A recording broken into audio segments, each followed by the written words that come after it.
France का channel है BBC London करके, जी जी। वहाँ से मूर्ति के ऊपर रिसर्च हो चुका है।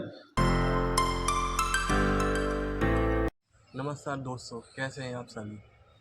आप देख रहे हैं इंडिया सर्कल न्यूज़ और मैं हूं आपके साथ योगेश। सावन का महीना चल रहा है। सावन के महीने में सबसे ज़्यादा महत्व है भोले बाबा का, क्योंकि सावन के महीनों में जो सबसे ज़्यादा पूजा की जाती है सावन के सोमवारों में। आज हम आपको मथुरा से ऐसे महादेव से दर्शन कराएंगे जो शिवलिंग अवतार में ही नहीं, मतलब शिवलिंग रूप में ही नहीं, एक संत के रूप में यहाँ पर महादेव विराजमान है। आइए अंदर चलते हैं।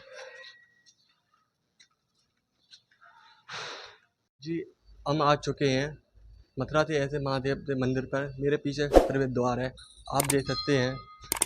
प्राचीन मंदिर श्री गोकर्ण नाथ महादेव। आइए अंदर चलते हैं।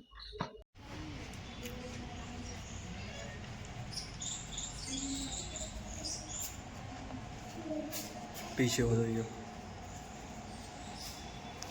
आप देख सकते हैं नंदी महाराज जी को। महादेव के दर्शन करने से पहले आपको नंदी महाराज जी से दर्शन करने पड़ते हैं।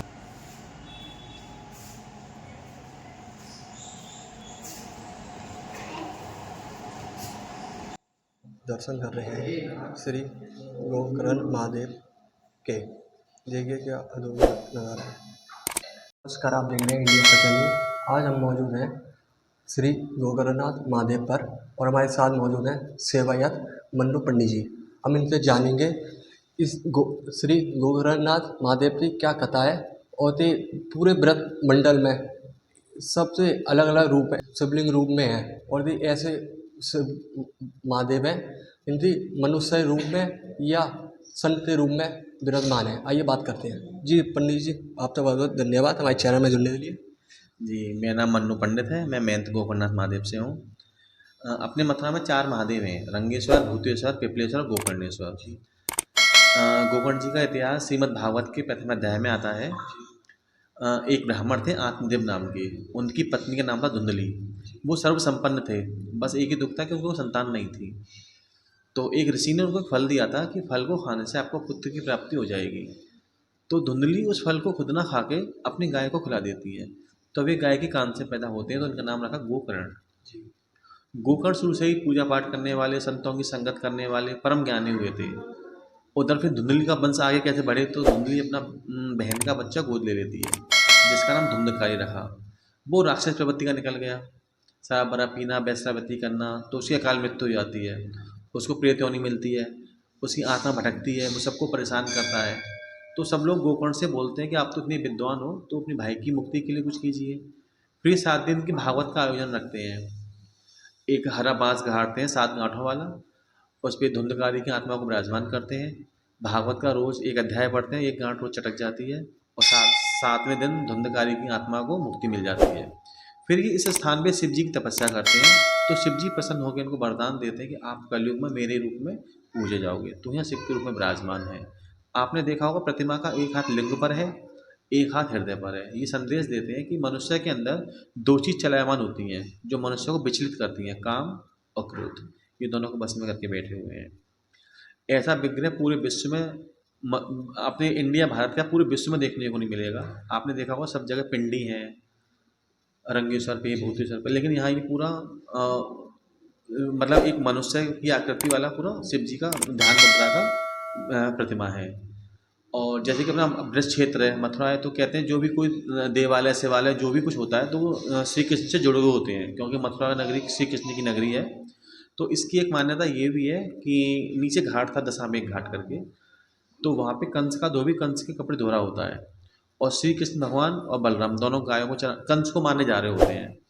तो धोबी, वो तो अपने ग्वाला रूप में थे दोनों भाई, तो कंस के जो कपड़े धो रहा होता धोबी, तो चमकीले वस्त्रों को देख के तो वो कहते हैं धोबी से कि ये वस्त्र हमको पहनने को दे दो।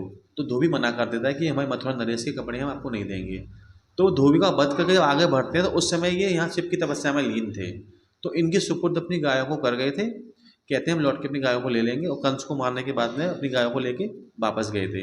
तो जैसे कि रावण का पुतला दहन होता है, ऐसे यहाँ पे देवठान एकादशी से पहले सप्तमी पड़ती है। तो सप्तमी के दिन यहाँ मसानी का त्राहा है।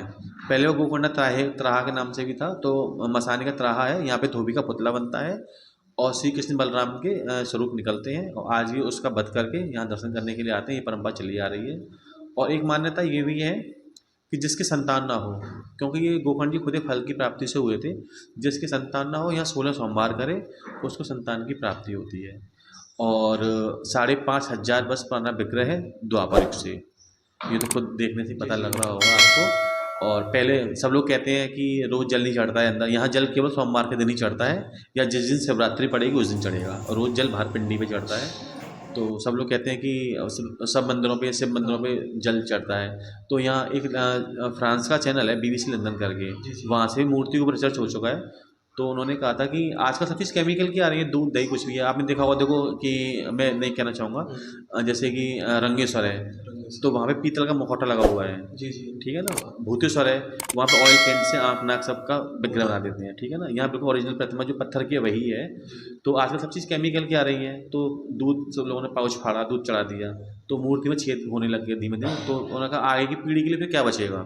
तो फिर हमने बस केवल एक सोमवार का दिन निश्चित कर रखा है, सुबह 5 बजे से 12 बजे तक यहाँ जल दूध जिसको जो भी चढ़ाना है, गन्ना का रस, भांग वांग वो चढ़ती है। और बाकी के दिनों में केवल दर्शन होते हैं, बाहर यहाँ जल चढ़ता है। जी, आशा करता हूँ ये वीडियो आपको अच्छी लगी होगी। श्री गोकर्णनाथ महादेव की ऐसी वीडियो देखने के लिए आगे हमारे चैनल को लाइक करें, कमेंट करें, शेयर करें और सब्सक्राइब जरूर करें। हर हर महादेव।